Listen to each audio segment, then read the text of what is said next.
Hello, मैं विक्रांत स्वागत करता हूं आप सभी का एक बार फिर हमारे अपने डिफेंस ऑनलाइन एजुकेशन परिवार में। ये जो वीडियो है पॉलिटी के स्पेशल 20 क्वेश्चंस, ये जो सीरीज हमने स्टार्ट की है 2000 प्लस जो सीरीज है, इसका ये दूसरा वीडियो है, पार्ट 2 है। पार्ट 1 मैंने पहले ही अपलोड किया है जिसमें 10 क्वेश्चन हमने डिस्कस किए थे। इस वीडियो में हम कुल 20 क्वेश्चन डिस्कस करेंगे जहां पर एक्सप्लेनेशन की आवश्यकता होगी, एक्सप्लेन भी करेंगे आंसर्स को। साथ ही साथ इस तरीके से हम आपको पॉलिटी के क्वेश्चंस बताएंगे जिससे आप अच्छे से अच्छा स्कोर कर पाएंगे आपके आने वाले exams NDA, CDS, AFCAT, CAPF and other one day competitive exams. जुड़े रहिए हमारे साथ इस चैनल पर। अगर आप इस चैनल पर नए हैं तो इस चैनल को सब्सक्राइब कर लीजिए, और अगर आपने पहले से ही सब्सक्राइब कर रखा है तो हमारे आने वाले वीडियोस को जल्दी से जल्दी पाने के लिए नोटिफिकेशन बेल को भी प्रेस कर लीजिए। ये वीडियो अगर अच्छा लगे तो इसको लाइक कर देना। चलिए स्टार्ट करते हैं आज की ये क्लास। तो फर्स्ट क्वेश्चन हमारी स्क्रीन पर है, who was the constitutional adviser to the constituent assembly of India? Bharat के संविधान का संवैधानिक सलाहकार कौन था? आपके ऑप्शंस हैं doctor Rajendra Prasad, doctor Bhimrao Ambedkar, doctor sir S B N Rao या फिर सर के एम मुंशी। 4 ऑप्शंस आपके सामने हैं। अगर आपको आंसर पता है तो आप कमेंट बॉक्स में बता सकते हैं। चलिए, इसका जो राइट आंसर होगा वो होगा सर बी एन राव, जो आपकी कॉन्स्टिट्यूएंट असेंबली के संवैधानिक सलाहकार जो थे, आपके एडवाइजर जो थे वो कौन थे? Sir B N Rau. Next question हमारी स्क्रीन पर ये रहा, निम्न में से किस देश ने प्रत्यक्ष लोकतंत्र की शुरुआत की? Which of the following countries has introduced direct democracy? आपके ऑप्शंस हैं, option A Russia, option B India, option C France या फिर ऑप्शन डी स्विट्जरलैंड। इसका जो राइट आंसर होगा वो होगा आंसर डी स्विट्जरलैंड। ये जो डायरेक्ट डेमोक्रेसी है, जो भारतीय संविधान में भी इस चीज को अपनाया गया है, ये किसके द्वारा लिया गया था? स्विट्जरलैंड के द्वारा। यानी सबसे पहले स्विट्जरलैंड ने ही डायरेक्ट डेमोक्रेसी को इंट्रोड्यूस किया था। चलिए next question, who was the president of Republic of India who consistently describe India secularism as सर्वधर्म संभव? भारत गणराज्य का राष्ट्रपति कौन था जिसने लगातार भारत को धर्मनिरपेक्ष के रूप में, सर्वधर्म के रूप में वर्णित किया था? ठीक है, तो इसका जो आपके ऑप्शंस दिए गए हैं वो हैं doctor S Radhakrishnan, doctor Zakir Hussain, doctor Rajendra Prasad या फिर ज्ञानी जैन सिंह। तो आपका जो राइट आंसर हो जाएगा वो होगा डॉक्टर एस राधाकृष्णन। यानी डॉक्टर सर्वपल्ली राधाकृष्णन जो थे, उन्होंने भारत को सर्वधर्म संभव के नाम से जो है इसका प्रचार किया था। ठीक है, चलिए नेक्स्ट क्वेश्चन जो हमारा आज का है, क्वेश्चन नंबर 4, निम्न में से किस देश का कोई लिखित संविधान नहीं? ये क्वेश्चंस आपके एनडीए के एग्जाम्स में भी पूछे गए हैं, जो मैंने आपको यहाँ पर दिए हैं। ये प्रीवियस ईयर क्वेश्चंस हैं जो एनडीए के एग्जाम्स में, सीडीएस की एग्जाम्स में भी कई बार ऐसे क्वेश्चंस पूछे जाते हैं। हालांकि थोड़ा सा लेवल अच्छा होता है सीडीएस के एग्जाम्स का, फिर भी ये क्वेश्चंस आपके एग्जाम्स में पूछ दिए जाते हैं। तो नेक्स्ट क्वेश्चन जो है आपका, निम्न में से किस देश का कोई लिखित संविधान नहीं है? ऑप्शन दिए हैं आपके यूएसए, यूके, पाकिस्तान या फिर इंडिया। आप सभी लोग जानते हैं इंडिया के पास इसका लिखित संविधान है, जो कि सबसे बड़ा लिखित संविधान है। पाकिस्तान के पास भी लिखित संविधान है। यूएसए यानी संयुक्त राष्ट्र अमेरिका का भी लिखित संविधान है। लेकिन ऑप्शन जो बी है, यूनाइटेड किंगडम, इसका कोई लिखित संविधान नहीं है। इसलिए आपका राइट आंसर हो जाएगा option B, UK. Moving toward the next question, that is the constitution of India was adopted on? Bharat का संविधान अपनाया गया था। इसमें कई बच्चे कंफ्यूज होके 26 जनवरी 1950 को भी टिक कर सकते हैं, लेकिन इसका जो राइट आंसर होगा वो आप सभी को, इवन आप में से कई सारे बच्चों को पता होगा, वो होगा क्या? ऑप्शन सी, 26 नवंबर 1949 को अपनाया गया था। ठीक है, चलिए नेक्स्ट क्वेश्चन जो है वो दिया गया है, निम्न में से क्या भारतीय महासंघ और अमेरिकी महासंघ दोनों की एक विशेषता है? Which of the following is a feature of both the Indian federation and the American federation? आपके ऑप्शन दिए गए हैं, a single citizenship, dual judiciary, option C 3 list of the constitution या फिर option D federal supreme court to interpret the constitution. एकल नागरिकता, दोहरी न्यायपालिका, ऑप्शन सी संविधान की 3 सूचियां, या फिर ऑप्शन 4 संविधान को हस्तक्षेप करने वाला एक संघीय सुप्रीम कोर्ट। तो आपको बता दें, भारत और अमेरिकी महासंघ में दोनों में एक जो चीज कॉमन पाई जाती है, कई सारी चीजें ऐसी हैं जो कॉमन हैं, कई सारी चीजें हैं जो अमेरिकी संविधान से ली गई हैं, जिसमें से एक है हमारी जो सुप्रीम कोर्ट है वो हमारे कॉन्स्टिट्यूशन को इंटरप्ट कर सकती है, यानी उसके पास ये पावर है कि कॉन्स्टिट्यूशन के जो भी हमारे जो बिल पारित हो रहे हैं उन पर एक बार पुनर्विचार के लिए मतलब जो हमारी जो राज्यसभा और लोकसभा है उसको बोल सकती है, उसको पुनर्विचार करने के लिए कह सकती है। ठीक है, तो ऑप्शन डी जो है आपका वो राइट आंसर हो जाएगा इस क्वेश्चन का। चलिए आगे बढ़ते हैं। क्वेश्चन नंबर 7, निम्नलिखित में से कौन भारत के संविधान सभा के अध्यक्ष थे? मोस्ट ऑफ बच्चों को पता होगा। इसके ऑप्शंस आपके दिए गए हैं, डॉक्टर राजेंद्र प्रसाद, जवाहरलाल नेहरू, M.A. जिन्ना, मोहम्मद अली जिन्ना, या फिर लाल बहादुर शास्त्री। तो इसका राइट आंसर हो जाएगा option A, doctor Rajendra Prasad. चलिए क्वेश्चन नंबर 8, भारतीय दंड संहिता Indian penal code come into operation, ये कब लागू हुआ था? इंडियन पीनल कोड यानी भारतीय दंड संहिता कब लागू हुई थी? ऑप्शन आपके दिए गए हैं 1858, 1858, 1860, 1860, 1859, 1859, 1862, 1862। 4 ऑप्शंस हैं, उसमें से कौन सा सही है ये आप हमें कमेंट में बताएंगे। इसका आंसर हम आपको अगले वीडियो में देंगे। चलिए आज का जो नेक्स्ट क्वेश्चन है, question number 9, how many articles are there in the Indian constitution? भारतीय संविधान में कितने लेख हैं? Option A 395, option B 396, option C 445, या ऑप्शन डी 448। तो इस क्वेश्चन में भी बच्चों को बहुत सारी कंफ्यूजन्स हैं। मैं आपको बता दूं, जो कॉन्स्टिट्यूशन का जो मूल प्रति है उसमें 395 यानी 395 ओरिजिनल कॉन्स्टिट्यूशन जो आप जिसमें अमेंडमेंट के पहले बताऊं तो उसमें 395 आर्टिकल्स थे। उसके बाद कई सारे सुधार हुए, कई आर्टिकल्स को हटाया गया, कई नए आर्टिकल्स को जोड़ा गया। आज करंट की अगर बात करें तो आज की डेट में हमारे कॉन्स्टिट्यूशन में 448 आर्टिकल्स हैं।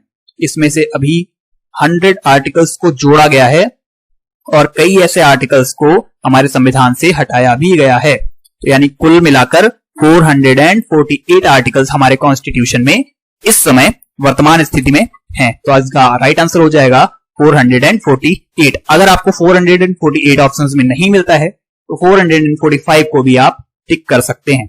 ठीक है, चलिए नेक्स्ट क्वेश्चन की ओर बढ़ते हैं। When our national anthem first sung and where, हमारा राष्ट्रीय गान पहली बार कब और कहां गाया गया? इंपॉर्टेंट क्वेश्चन है, कई कॉम्पिटिटिव एग्जाम से पूछा जाता है। ऑप्शन दिए हैं आपके 24th of January 1950, 24th of January 1950 in Delhi, 27th of December 1911 in Allahabad, 27th of December 1911 इन कलकत्ता। चारों ऑप्शन आपके सामने हैं। इसमें जो आपका राइट आंसर हो जाएगा, कई बच्चों को पता भी होगा, 27th ऑफ दिसंबर 1911 इन कलकत्ता, यानी कलकत्ता में 1911 में हमारा जो राष्ट्रीय गान है वो पहली बार गाया गया था। चलिए आगे बढ़ते हैं नेक्स्ट क्वेश्चन की ओर। The constitution of India come into force, यानी भारत का संविधान लागू कब हुआ? इसको अपनाया कब गया था ये भी मैंने आपको बताया। 26 ऑफ नवंबर 1949 को इसको अपनाया गया था। ये जो डेट है ये अपनाया गया था कॉन्स्टिट्यूशन, और 26 ऑफ जनवरी 1950 को इसको लागू कर दिया गया था।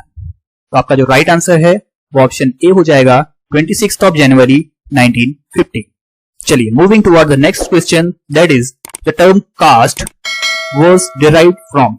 शब्द जाति जो है इस शब्द को किस देश के संविधान से लिया गया है? तो इसका जो ऑप्शन आपका हो जाएगा, आपके ऑप्शन जो दिए गए हैं वो क्या है? पोर्टुगीज, पुर्तगाल, डच, जर्मन या इंग्लिश। तो ये जो इसका राइट आंसर हो जाएगा वो होगा पोर्टुगीज या पुर्तगाल। ठीक है, जो सब जाति यानी कास्ट है इसको पुर्तगाल से डिराइव किया गया है या पुर्तगाल से लिया गया है। नेक्स्ट क्वेश्चन जो आज का है, 13वां number question, the term greater India denote, शब्द ग्रेटर इंडिया का अर्थ क्या है? हमारे कॉन्स्टिट्यूशन में एक टर्म यूज हुआ है ग्रेटर इंडिया। इस टर्म का मतलब क्या होता है? Option A political unity, option B cultural unity, option C religious unity या ऑप्शन डी सोशल यूनिटी। इसका आंसर आप सभी में से बहुत सारे बच्चों को पता होगा। मैं बता दूं, जो कल्चरल यूनिटी, हमारे देश में बहुत सारे कल्चर हैं, उन सब में भी कई सारी भिन्नताएं पाई जाती हैं, उसके बावजूद हमारा देश एक महान देश है, हम सभी को भारतीय होने पे गर्व है। तो जो हमारा जो कल्चरल यूनिटी है वही हमारी विशेषता भी है इंडिया की। तो जो ग्रेटर इंडिया टर्म यूज हुआ है वो किसके लिए यूज हुआ है? कल्चरल यूनिटी के लिए। चलिए नेक्स्ट क्वेश्चन की ओर बढ़ते हैं, question number 14। Okay, so the two form of democracy are, लोकतंत्र के दो रूप कौन से हैं? Option A parliamentary and presidential, option B direct and indirect, option C monarchial and republican या फिर option C parliamentary and king. देखिए, ये मैं बता दूं आपको, डायरेक्ट एंड इनडायरेक्ट ये तो कोई टर्म ही नहीं होते हैं। मोनार्शियल जहां पर होती है वहां पर डेमोक्रेसी नहीं हो सकती, और जहां पर किंग होते हैं वहां भी डेमोक्रेसी संभव नहीं है। इसलिए ऑप्शन ए जो हो जाएगा, एलिमिनेशन के थ्रू भी आप इसको कर सकते हैं, पार्लियामेंट्री एंड प्रेसिडेंशियल जहां पर होता है, जहां पर प्रेसिडेंट का भी रोल होता है और पार्लियामेंट का भी रोल होता है, वहां पर क्या होती है? डेमोक्रेसी पाई जाती है, लोकतंत्र पाया जाता है। तो आपका ऑप्शन हो जाएगा option A parliamentary and presidential will be the right answer for this question. चलिए moving toward the next question, that is question of 15, which was described by Dr. B.R. Ambedkar as the first as the heart and soul of the constitution. यानी निम्न में से किसे भारतीय संविधान का दिल और आत्मा कहा गया है? Option A right to equality, समानता का अधिकार, option B right to exploit action, शोषण के विरुद्ध अधिकार, option C right to constitutional remedies, संवैधानिक उपचारों का अधिकार, या फिर option D right to freedom of religion, धर्म की स्वतंत्रता का अधिकार। ठीक है, तो इसमें से जो आपका राइट आंसर हो जाएगा वो होगा जो संवैधानिक उपचारों का जो अधिकार है, ऑप्शन नंबर सी है, संवैधानिक उपचारों का अधिकार जो है वो हो जाएगा आपका राइट आंसर। ओके, चलिए नेक्स्ट क्वेश्चन की तरफ बढ़ते हैं, question number 16। In India the concept of single citizenship is adopted from, Bharat में एकल नागरिकता की अवधारणा को अपनाया गया। किस देश से भारत ने एकल नागरिकता की अवधारणा को अपनाया है? मैंने आपको पहले ही बताया था, कई सारी चीजें हैं जो अलग अलग देशों से डराइव की गई हैं। इससे रिलेटेड मैं वीडियो आपको एक बहुत ही जल्दी प्रोवाइड कराने वाला हूं। तो अगर आपने अभी तक हमारे चैनल को सब्सक्राइब नहीं किया है तो हमारे चैनल को सब्सक्राइब कर लें। चलिए इसके ऑप्शंस देखते हैं। Option A England, option B USA, option C Canada या फिर ऑप्शन डी फ्रांस। इसका जो राइट आंसर हो जाएगा वो होगा इंग्लैंड, यानी इंग्लैंड में जो है वो एकल नागरिकता का प्रचलन है यहाँ पर, इसीलिए भारत ने भी एकल नागरिकता को अपनाया है। क्योंकि आप सभी को पता होगा जो अंग्रेज थे यानी इंग्लैंड के लोग थे, उन्होंने कई 100 वर्षों तक यानी 300 साढ़े 300 वर्षों तक हम पर राज किया था, आप यहाँ पर सत्ता चलाई थी। तो उनका स्वाभाविक है कि बहुत सारी उनकी जो रूल्स हैं वो हमने अडॉप्ट किए, उस चीजों को, जो चीजें हमें सही लगी तो वो हमने अडॉप्ट किए। ठीक है, तो उसमें से एक है क्या? एकल नागरिक। चलिए next question, the method of impeachment of the president of India is adopted from which of the following country, Bharat के राष्ट्रपति के महाभियोग की प्रक्रिया किस देश से ली गई है? आपके ऑप्शंस हैं यूएसए, यूके, यूएसएसआर या फिर फ्रांस। चलिए इसका जो राइट आंसर होगा वो होगा ऑप्शन नंबर ए यूएसए, यानी संयुक्त राष्ट्र अमेरिका से जो है हमने महाभियोग की प्रक्रिया ली है। ये महाभियोग की प्रक्रिया क्या होती है? यानी अगर राष्ट्रपति किसी प्रकार से दोषी पाया जाता है तो उसको उसके पद से हटाने के लिए एक जो प्रक्रिया होती है वो महाभियोग की प्रक्रिया होती है। कभी हम डिटेल में डिस्कस करेंगे इसको, अभी आप इतना समझ लीजिए, राष्ट्रपति को पद से हटाने के लिए महाभियोग की प्रक्रिया को का उपयोग किया जाता है। ठीक है, इसके बारे में डिस्कस डिटेल में कभी बाद में करेंगे, कौन से सदन में ये पहले पेश की जाती है, मतलब लोअर हाउस में, अपर हाउस में, कहां पे ये पहले पेश की जाती है, कितने % वोट से इसको पास होना चाहिए और राष्ट्रपति इसको किस तरीके से इसके प्रति जवाबदेह होता है, ये सब हम डिस्कस करेंगे किसी फर्दर वीडियो में। चलिए नेक्स्ट क्वेश्चन आज का देखते हैं। Question number 18, cabinet system and collective responsibility, मंत्रिमंडल प्रणाली और सामूहिक जिम्मेदारी आर द कंट्रीब्यूशन ऑफ, किस देश का योगदान है? मंत्रिमंडल प्रणाली और सामूहिक जिम्मेदारी ये दोनों किस देश के योगदान है? Option A Ireland, option B United State, option C India या फिर ऑप्शन डी ब्रिटेन। चलिए आप लोग आंसर करिए इसका। चलिए तो इसका जो राइट आंसर हो जाएगा वो होगा ब्रिटेन। ये जो कैबिनेट सिस्टम है और कलेक्टिव रिस्पॉन्सिबिलिटी है, ये जो दोनों टर्म है ये हमने ब्रिटेन के संविधान से लिए हैं। ठीक है, ब्रिटेन ने सबसे पहले इन टर्म्स को अपने जो संविधान है उसमें यूज किया था। इवन इसका कोई रिटेन संविधान नहीं है ब्रिटेन का, फिर भी हमने वहां से ये चीजें एडॉप्ट की हैं। चलिए नेक्स्ट क्वेश्चन, 19वां question, direct democracy is a system of government in which, प्रत्यक्ष लोकतंत्र सरकारी की एक ऐसी व्यवस्था है जिसमें option A people choose the civil servants, लोग सिविल सेवकों का चुनाव करते हैं। Option B people direct elect their representatives, लोग सीधे अपने प्रतिनिधियों का चुनाव करते हैं। Option C people take part directly in the policy making and administrative of the country, लोग देश की नीति बनाने और प्रशासनिक तौर पर लोग सीधे तौर पर हिस्सा लेते हैं। The government officials consult people on various appointment, सरकार अधिकारियों के विभिन्न नियुक्तियों पर लोगों से सलाह लेते हैं। इसका जो आंसर हो जाएगा, आप एक एक ऑप्शंस को पहले देखें। People choose the civil servant, लोग सिविल सेवकों का चुनाव करते हैं, ये तो आपका बिल्कुल इनकरेक्ट ऑप्शन है, क्योंकि सिविल सर्विसेज के जो सिविल सर्वेंट्स होते हैं उनका चुनाव यूपीएससी और एक पैनल इंटरव्यू के थ्रू होता है। तो यहाँ पर जो आम लोग हैं वो इसमें पार्टिसिपेट नहीं करते हैं। ऑप्शन ए तो हो गया गलत। Next, people direct elect their representatives, लोग सीधे अपने प्रतिनिधियों का चुनाव करते हैं, ये डायरेक्ट तौर पर नहीं करते हैं। एक प्रोसेस होता है जिसको हम इलेक्शन के नाम से जानते हैं, उसके थ्रू ही ये जो है अपने रिप्रेजेंटेटिव्स को चुना जाता है। Option C people take part directly in the policy making and administrative of the country. ठीक है, तो देश की नीति बनाने और प्रशासनिक तौर पर लोग सीधे हिस्सा लेते हैं। ये बात कई हद तक सही है, क्योंकि जो हम यहाँ पर डायरेक्टली नहीं होगा, यहाँ पर इनडायरेक्टली होगा, क्योंकि डायरेक्टली तो हिस्सा नहीं लेते हैं, पर हम जो अपने रिप्रेजेंटेटिव्स भेजते हैं वही जाकर पॉलिसी मेकिंग में पार्ट लेते हैं। तो यहाँ पर ऑप्शन सी इसको करेक्ट कर सकते हैं, क्योंकि ऑप्शन डी भी हमारी जो दिख रहा है सरकारी अधिकारियों की विभिन्न नियुक्तियों पर लोग सलाह देते हैं, ऐसा तो नहीं होता है। लेकिन ऑप्शन जो सी होगा इसको हम थोड़ा सा चेंज करें, इनडायरेक्टली यहाँ पर अगर हम कर देते हैं, लोग देश की नीति बनाने पर और प्रशासनिक तौर पर लोग सीधे तौर पर नहीं इनडायरेक्ट तौर पर यहाँ पर हिस्सा लेते हैं। ठीक है, तो ये आपका जो है राइट आंसर हो जाएगा। चलिए आज का जो लास्ट क्वेश्चन है वो देख लेते हैं हम। In India legal sovereignty is wasted with, Bharat में कानूनी संप्रभुता निहित है। बताइए, तो भारत में जो कानूनी संप्रभुता है वो किस में निहित है? The president, the judiciary, the cabinet और द कॉन्स्टिट्यूशन। इसका राइट आंसर हो जाएगा द कॉन्स्टिट्यूशन। इससे पहले आपने आपको एक क्वेश्चन यहाँ पर छोड़ा हुआ था, वो देख लेते हैं एक बार।